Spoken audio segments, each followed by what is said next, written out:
ज्या निवडणुकीच्या निकालाकडे संपूर्ण देशाचं लक्ष लागलेलं होतं त्या लोकसभा निवडणुकीचा निकाल अखेर समोर आला।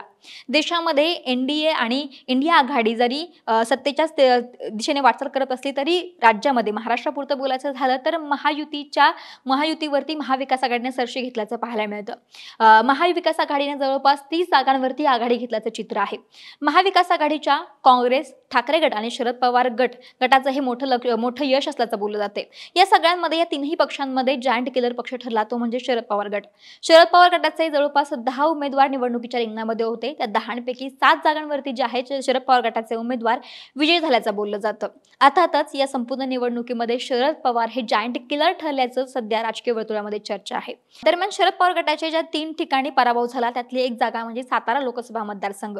या सातारा लोकसभा मतदारसंघाकडे संपूर्ण राज्याचं लक्ष जे आहे लागलेलं होतं, कारण की या ठिकाणी उदयनराजे भोसले जे महायुतीचे उमेदवार होते आणि त्यांच्या विरोधामध्ये होते शरद पवार गटाचे शशिकांत शिंदे। आपण जर पाहिलं तर साताऱ्यामध्ये उमेदवारी देण्यापासूनच जे आहे ते दोन्ही म्हणजे महाविकास आघाडी असेल किंवा महायुती असेल प्रतीक्षा लागलेली पाहायला मिळाली होती। महायुतीकडून देखील उमेदवारी जी आहे ती लवकर जाहीर केली गेली नव्हती आणि महाविकास आघाडीकडून सुद्धा।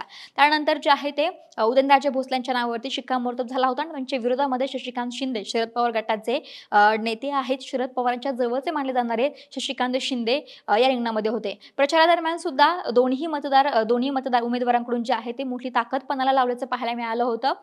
असं बोललं जात होतं की साताऱ्यामध्ये मान गादीला पण मत शशिकांत शिंदेंना असा प्रचार जो आहे तो या निवडणुकीमध्ये पाहायला मिळाला होता। परंतु या निवडणुकीमध्ये लोकसभा निवडणुकीचा जेव्हा निकाल मतमोजणी सुरू झाली तेव्हा सुरुवातीपासूनच उदयनराजे भोसले जे आहे ते आघाडी घेताना पाहायला मिळाले होते, परंतु मधल्या फळीमध्ये शशिकांत शिंदे हे आघाडीवरती होते। शशिकांत शिंदे यांनी विजयाचा गुलाल देखील उधळल्याचं पाहायला मिळालं होतं। त्यांच्या समर्थकांनी मोठा जल्लोष देखील केल्याचं पाहायला मिळालं होतं। परंतु मतमोजणीच्या संपूर्ण फेऱ्या संपल्यानंतर उदयनराजे भोसले हे साताऱ्यामधून खासदार म्हणून निवडून आल्याचं पाहायला मिळालं। साताऱ्यामध्ये आपण जर पाहिलं तर उदयनराजे भोसले यांना 5,53,362 मतं मिळाली होती। तर शशिकांत शिंदे जे शरद पवार गटाचे उमेदवार आहेत, शशिकांत शिंदेंना 5,18,306 मतं मिळाली, म्हणजे जवळपास 32,035 मतांनी जे आहे ते शशिकांत शिंदेंचा पराभव झाला। म्हणजे एकंदरीत आपण जर पाहिलं साताऱ्यामध्ये मानही गादीला मिळाला आणि मतही गादीला मिळालं। पण शशिकांत शिंदे यांचा साताऱ्यामध्ये पराभव होण्यामागं पुंगी हे निशाण असल्याचं बोललं जाते। त्याचं झालं असं की साताऱ्यामध्ये शशिकांत शिंदे यांच्या तुतारी हे चिन्हावरती लढत होते, म्हणजे शरद पवार गटाकडून ते उमेदवारी त्यांना मिळाल्याचं पाहायला मिळालं होतं। परंतु यासोबतच संजय कोंडिबा गाडे हे अपक्ष उमेदवार या ठिकाणी निवडणुकीच्या रिंगणामध्ये होते आणि त्यांना ट्रम्पेट म्हणजेच पुंगी हे निवडणूक चिन्ह जे मिळालं होतं। अर्थातच तुतारी आणि पुंगी यामध्ये फारसा फरक नाहीये आणि सेमच चिन्ह दिसलं असल्यामुळे जे अशिक्षित नागरिक किंवा ग्रामीण भागातील जे मतदार आहे तो अर्थातच बुचकाळ पडण्यासारखा आहे आणि त्याचमुळे संजय कोंडिबा गाडे यांना मिळालेल्या पुंगी निशाणामुळेच कुठेतरी मतांचं विभाजन झाल्याचं बोललं जातं। जर आपण पाहिलं तर संजय कोंडिबा गाडे यांना 35,311 मतं मिळाली, म्हणजे ज्या मताधिक्यांनी शशिकांत शिंदेंचा पराभव झाला त्याच मताधिक्य जे आहे ते संजय कोंडिबा गाडे यांना मिळाल्याचं पाहायला मिळतं। त्याच्यामुळे एकूणच पुंगीनं शशिकांत शिंदेंचा गेम केल्याची चर्चा सध्या राजकीय वर्तुळामध्ये आहे।